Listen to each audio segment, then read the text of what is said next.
ఈ చిరాకు అన్నటువంటి విషయం అందరికీ తెలుసుననే విషయాన్ని తెలియజేస్తున్నాం.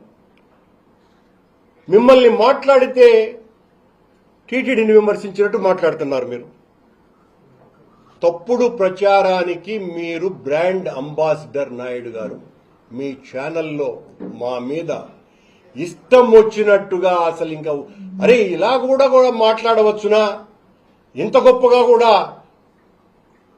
నీచంగా కూడా వ్యవహరించవచ్చునా అనేంత స్థాయిలో ఎవ్రీడే నాకైతే ఒక 5-6 రోజులు రాయిచ్చినారు పాపం బిఆర్ నాయుడు గారు TV5 ఛానల్ని. నా గురించి తప్ప ఇంకొక వార్తే లేకుండా నాకు అత్యంత కీర్తి ప్రతిష్టలు కల్పించినారు బిఆర్ నాయుడు గారు నన్ను బూతులు తిట్టిస్తూ. గత 7-8 సంవత్సరాలుగా మా నాయకుడు జగన్మోహన్ రెడ్డి గారి మీద దారుణాతి దారుణంగా దాడి చేయటం కారణంగా ఈయన చేసిన పనికి శభాష్ అని మెచ్చి క్విట్ ప్రోకో పథకం కింద బిఆర్ నాయుడు గారికి టీటీడీ చైర్మన్ పదవి ఇచ్చినారు చంద్రబాబు నాయుడు గారు. అంతకంటే ఏం కాదు కదా. ఆయన గారు మమ్మల్ని తిట్టాడు, జగన్మోహన్ రెడ్డి గారిని తిట్టినారు కాబట్టి ఆయనకు పదవి వచ్చింది. రోజు డిబేట్లు పెట్టేది, ఆ డిబేట్లు కూడా వాళ్ళకు కావాల్సిన భజన పరులను పెట్టేది. ఆ భజన పరువులతో మా మీద ఇష్టం వచ్చినట్టుగా మాట్లాడడం. నేను చాలా స్పష్టంగా చెప్పిన బిఆర్ నాయుడు గారు రోజు నా గురించి మాట్లాడుతున్నారు. నువ్వెంతరా, నీ బతుకెంతరా, నువ్వు ఏం రోడ్లలో ఉండన్నా తిరుపతి నుంచి తరిమేయాలి రైట్ నా వెదవని రాసుకెళ్ళని అనేటువంటి. నేను అయ్యా నా మీద ఆరోపణలు మీరు చేస్తున్నారు కదా, సిబిఐ చేత ఎంక్వైరీ చేయించండి అని. ఎందుకబ్బా అంత భయము నీకు? నేను చెప్పింది అత్యున్నతమైనటువంటి విచారణ సంస్థను కదా, నా మీద విచారణ చేయించండి అని చెప్పింది. అలా కాదంట, నీకు సిబిఐ కావాలన్నా ఒక ఎస్ఐ ఉంటే సరిపోడా అని అన్నాడు. కరెక్టే. ఈ రోజున సిట్ ఎంత అద్భుతంగా పనిచేస్తున్నదో తెలుసు కదా. మీరు నియమించే సిట్లు, మీరు సిట్ అంటే సిట్టు, స్టాండ్ అంటే స్టాండు. కాబట్టి అట్ట ఇరికించాలని చూస్తే కాదు. సుప్రీంకోర్టు నియమించింది చూడు లడ్డు వ్యవహారంలో సిట్. ఆ సిట్టు సిబిఐ ఆధ్వర్యంలో ఉండేటువంటి సిట్టును ఏర్పాటు చేసి నా మీద పర్టికులర్ గా విచారణ చెయ్యమని మళ్లీ డిమాండ్ చేస్తున్నా. నేను రెడీగా ఉన్నా. మీరు దొంగ రిపోర్టులు ఇచ్చి నా మీద చర్య తీసుకుని జైలుకు పోతాడు, తొందరలోనే పోతాడు. జైలు ఏమన్నా కొత్తనా? నీలాంటి వాళ్లే మమ్మల్ని జైళ్లలో పెట్టేది. నా చిన్నతనంలో 2 సంవత్సరాలు జైల్లో ఉన్నవాడిని నేను. అనేక నిర్బంధాలు చూసిన వాడిని, అనేక ఒత్తిళ్లు చూసిన వాడిని. నీకు దమ్ముంటే, నీకు నిజాయితీ ఉంటే, నీకు సంస్కారం ఉంటే నా మీద సిబిఐ ఎంక్వైరీ వేయించాలా? గతంలో నేను 2006-8 అధ్యక్షుడిగా ఉన్న కాలంలో కూడా చంద్రబాబు నాయుడు గారు తీవ్రమైన విమర్శలు చేసి, ఆ తర్వాత నేను దిగిపోయిన తర్వాత రాజశేఖర రెడ్డి మరణం తర్వాత చంద్రబాబు నాయుడు గారు టీటీడీ అడ్మినిస్ట్రేటివ్ బిల్డింగ్ ముందర ధర్నా చేసినారు. ఇక్కడున్న పాత్రికేయ మిత్రులకందరికీ కూడా తెలుసును టీటీడీలో అరాచకాల ఆ కాలం నాడు అని. ఆ రోజున ధైర్యంగా మళ్లీ గుచ్చినట్టు చెప్తున్నాను నేను. నా మీద సిబిఐ ఎంక్వైరీని వేయించండి అని నేరుగా ఆనాటి గవర్నర్ నరసింహన్ను కలిసినటువంటి వాడిని నేను. తిరుమల పవిత్రతకు భంగం కాకూడదు, ఒక నీచుడు దోపిడీదారులు ఉండకూడదు అనే వాస్తవం బయటికి రావాలి కాబట్టి నా మీద విచారణ చేయించండి అని నేరుగా గవర్నర్ దగ్గరికి పోయినా. నేరుగా ఆనాటి ముఖ్యమంత్రి రోషయ్య గారు, ఆయనే మా ముఖ్యమంత్రి కదా, అప్పటికే మేము విభేదించి వచ్చాము. ఆయనకు వ్యతిరేకంగా పోరాటాలు చేస్తున్నాం జగన్మోహన్ రెడ్డి గారికి అనుకూలంగా. రోషయ్య గారికి ఇచ్చిన వాళ్ళు పట్టించుకోలే. కోర్టులో పిల్లు వేశా. నిరాధారణమైనటువంటి ఆరోపణల మీద మేమెట్లా విచారిస్తామని వాళ్ళు కొట్టివేయటం జరిగింది. అప్పటికీ ఆగలేదు. నేను నడి తిరుపతిలో ఆమరణ నిరాహార దీక్ష చేసిన నా మీద విచారణ చేయించండి సిబిఐ చేతానని. అప్పుడు 10 రోజుల తరువాత సాక్షాత్తు అత్యున్నతమైనటువంటి కుర్తాళ పీఠాధిపతి తానే స్వయంగా మేం పిలిస్తే రాలేదు, తానే స్వయంగా వచ్చి కరుణాకర్ రెడ్డి నిజాయితీ పరుడు, ఈయన కంటే ఎక్కువ ఎవ్వరూ కూడా హిందూ ధర్మ ప్రచారం చేయలేదు అని పరిపూర్ణమైనటువంటి నమ్మకం మొత్తం హిందువులందరిలోనూ కూడా ఉంది అని ఆయన ప్రకటించి నా చేత నిమ్మరసం తాగిస్తే నేను ఆ రోజు విరమించటం జరిగింది. ఈ రోజును కూడా అదే సవాల్ విసురుతున్నాను బిఆర్ నాయుడు గారికి, ప్రభుత్వానికి.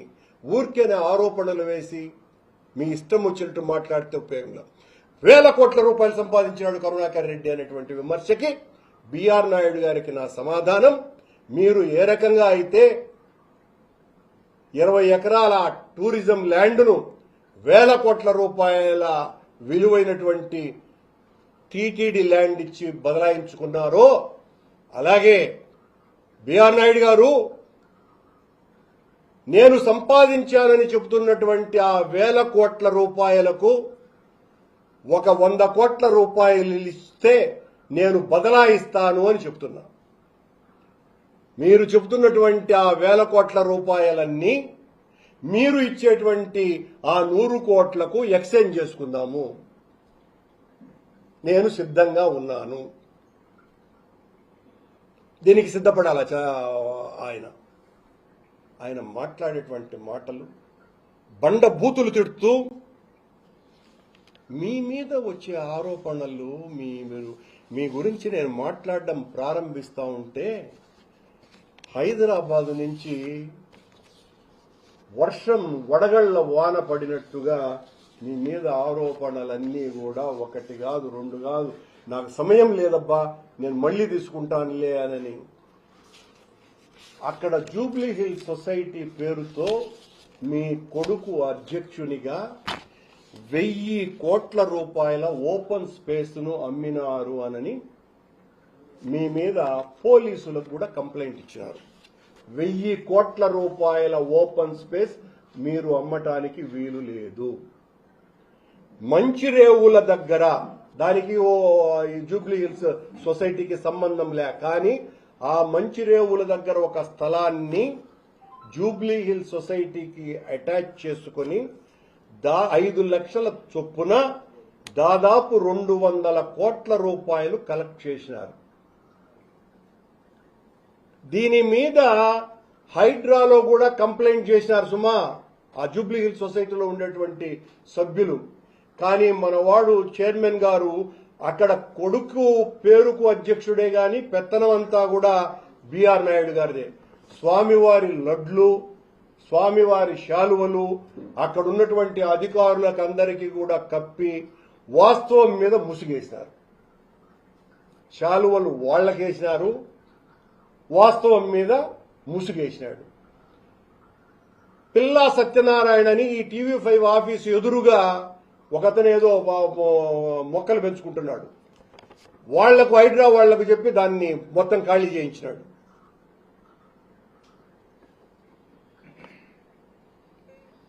ఇప్పటి వరకు ఆ చైర్మన్ గా ఉన్న వాళ్ల కొడుకు సెక్రటరీగా ఉన్నటువంటి మురళి అనే అతన్ని తరిమేశారు. సెక్రటరీగా వనరు కూడా 4 ఏళ్లుగా అతనే చైర్మన్ గా ఉంటూ వీళ్లు చేస్తున్నటువంటి అరాచకాలు అన్నీ ఇన్ని కావు.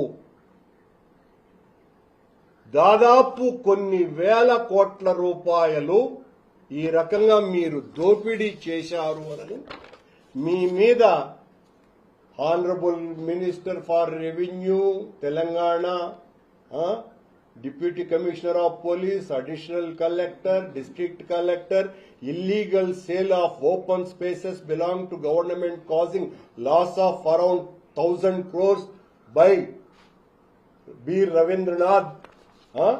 ఇలా అలాగే complaint against pre launch booking and money laundering and collecting huge amounts more than 200 crores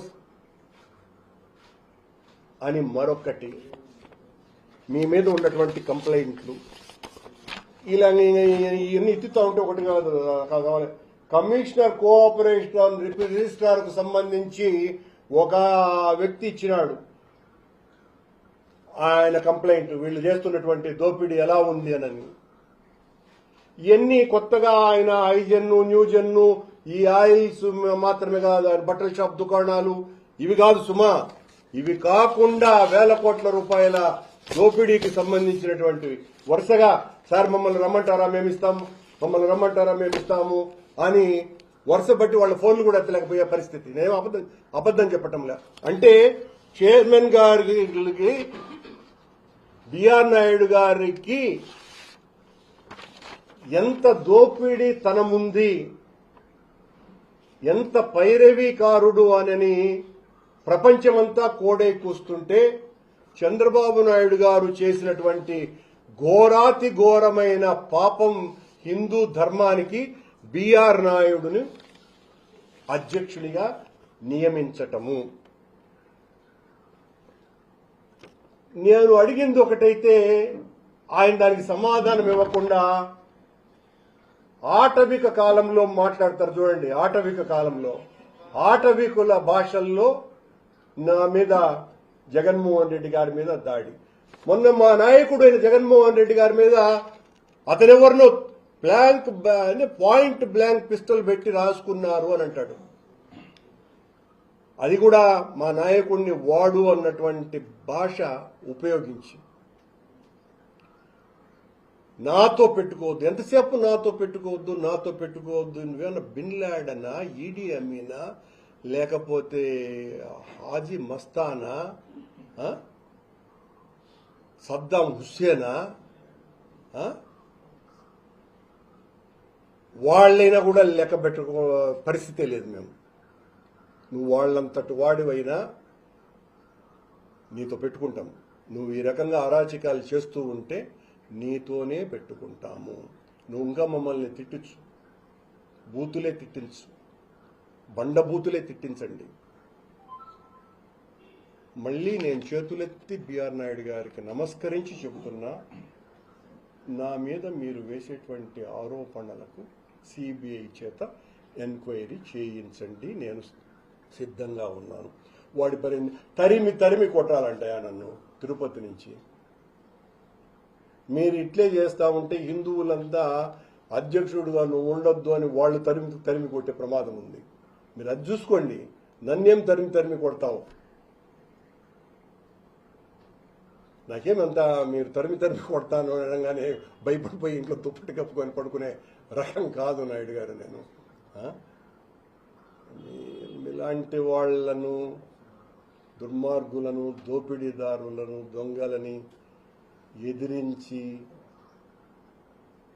పోరాడి దేనికైనా సిద్ధపడి ఒళ్లంతా లాఠీ దెబ్బలు తిని రాజకీయాలు చేసినానే గాని మీలాగా అవినీతి ఊబిలో కూరుకుపోయి కోట్లాది రూపాయల డబ్బులు